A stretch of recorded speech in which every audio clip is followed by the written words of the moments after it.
Hello বন্ধুরা, welcome to my channel. আজ আমি আপনাদের জানাবো যে সোলার প্যানেল কোথায় বসালে সবথেকে ভালো হয়। তো সোলার প্যানেল সূর্যের আলো এবং যে জায়গায় বসাবেন সেই জায়গার অবস্থান হিসেবে এবং বিদ্যুতের চাহিদা অনুযায়ী বিভিন্ন স্থানে সোলার প্যানেল বসানো সম্ভব। এখানে এমন কিছু অবস্থান রয়েছে যেখানে সোলার প্যানেল ইনস্টল করলে আমরা বিশেষভাবে সুবিধা পেতে পারি।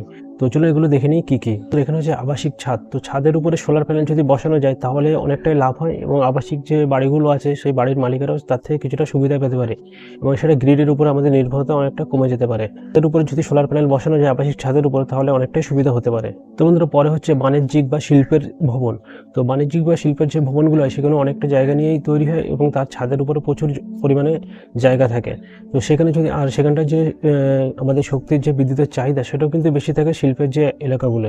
তো সেখানে যদি আমরা সোলার প্যানেল ইনস্টল করি তার থেকে আমরা বিশেষভাবে সুবিধা পেতে পারি। এরপর হচ্ছে ওপেন ফিল্ড বা গ্রাউন্ড মাউন্টিং সিস্টেম। এখানে বড় খেলার মাঠ কিংবা অব্যবহৃত যে জমিগুলো পড়ে থাকে সেখানে যদি আমরা সোলার প্যানেল ইনস্টল করি এবং সেখান থেকে আমরা যদি বিদ্যুৎ উৎপাদন করতে পারি সেই বিদ্যুৎটা আমরা কাজে লাগতে পারি এবং সেই জায়গাটাও তখন কাজে লাগবে। ঠিক আছে, কারণে সোলার প্যানেল বসালে সেখান থেকে বিদ্যুৎ জেনারেট হবে। এইভাবে আমরা সেই জায়গাগুলো ইউজ করতে পারি। এরপরে হচ্ছে সোলার ফার্ম। তো অনেক এমন জায়গা আছে যেখানে সূর্যের আলো খুব ভালোভাবে পড়ে এবং সেখান থেকে খুব ভালোভাবে বিদ্যুৎ উৎপাদন করা সম্ভব। তো সেখানে আমরা সেরকম কোনো জায়গা থেকে সেখানটা আমরা সোলার ফার্ম তৈরি করতে পারি এবং সেখান থেকে আমরা সৌর বিদ্যুৎ উৎপাদন করতে পারি, যেটা আমাদের পরবর্তীতে কাজে লাগবে এবং ব্যবহৃত করতে পারি। কিন্তু এরপরে হচ্ছে দূরবর্তী কোনো জায়গায় যেখানে অফগ্রিড সোলার সিস্টেম। তো অফগ্রিড সোলার সিস্টেম বসলে আমাদের যেটা সুবিধা হবে, সেখানে আমাদের বিদ্যুতের যদি মনে করেন গ্রিড কানেক্টেড বিদ্যুৎ নিয়ে যেতে অনেকটা সমস্যা বা অনেকটা খরচ সাপেক্ষ। তো সেই সব জায়গায় আমরা এই সোলার প্যানেলের মাধ্যমে সোলার অফগ্রিড সিস্টেম বানাতে পারি, সেখানে সেই বিদ্যুৎটা উৎপাদন করে সেই জায়গাটাতেই ইউজ করা যায়। তো এইভাবে একটা অফগ্রিড সিস্টেম তৈরি করতে পারি, যেটা দূরবর্তী এলাকা যেখানে বিদ্যুতের গ্রিড নিয়ে যাওয়া সম্ভব নয় বা অনেকটা খরচ সাপেক্ষ হয়।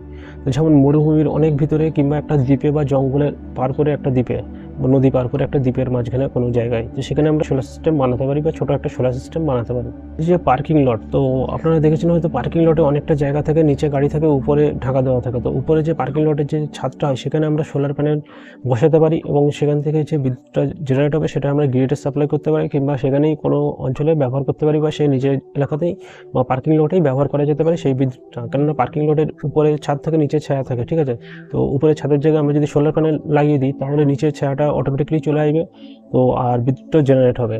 এইভাবে আমরা পার্কিং লটটাকে কাজে লাগাতে পারি, সোলার প্যানেল দিয়ে বিদ্যুৎ জেনারেট করতে পারি। যে পাবলিক বিল্ডিং বা প্রতিষ্ঠানগুলো, তো অনেক সরকারি কলেজ কিংবা স্কুল আছে যেখানে বা দপ্তরগুলো আছে সেখানে ছাদ অনেক বড় বড় হয়, সেখানটায় ছাদে ব্যবহার করার মতো তেমন কিছু থাকে না, তো অনেক সময় ছাদ ফাঁকাই থাকে। তো সেই জায়গাটায় যদি আমরা সোলার প্যানেল ইনস্টল করে দিই তাহলে সেখান থেকে অনেকটাই বিদ্যুৎ জেনারেট হতে পারে এবং সেই সরকারি দপ্তরে কিংবা আশেপাশের অঞ্চলে সেই বিদ্যুৎটা আমরা ব্যবহারও করতে পারি। তো এটা হচ্ছে একটা পয়েন্ট খুবই ভালো, যেখানে আমরা সরকারি দপ্তরকে কাজে লাগিয়ে বা সরকারি দপ্তরের ছাদটাকে কাজে লাগিয়ে একটা বিদ্যুৎ জেনারেট করার সিস্টেম তৈরি করতে পারি। এই দপ্তরের ছাদগুলো তো আমরা ব্যবহার করতে পারি, এছাড়াও আমরা যে আমাদের সরকারি বা বেসরকারি যে স্কুলের ছাদগুলো আছে সেখানেও আমরা এই প্যানেলগুলো বসাতে পারি, কারণ স্কুল অনেক আছে, স্কুলের ছাদগুলো যদি ব্যবহার না হয় সেখানে এই সোলার প্যানেলগুলো লাগিয়ে দিলে স্কুলটা সেই সোলার প্যানেলের মাধ্যমে চলতে পারে, সোলার প্যানেলের পাওয়ারটা দিয়ে, আর আশেপাশের এলাকাও সেই পাওয়ারটা ব্যবহার করা যেতে পারে। তো এটা খুবই ভালো অপশান। এছাড়াও আমরা বিভিন্ন জায়গায় সোলার প্যানেল ইনস্টল করতে পারি যেখানে মনে করেন ঝড় বৃষ্টি হয় বা দুর্যোগ প্রবণ এলাকা, তো সেই জায়গাটায় আমরা এরকম সোলার সিস্টেম লাগাতে পারি যেটা এমার্জেন্সিতে কাজে লাগতে পারে।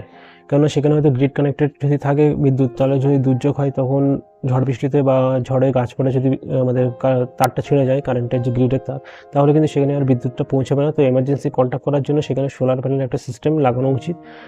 সেখান থেকে আমরা এমার্জেন্সিতে কিছু বার্তালাপ করতে পারবো কিংবা সাহায্য করতে পারবো। ঠিক আছে, এমার্জেন্সিতে কন্ট্যাক্ট করা যাবে আর কি।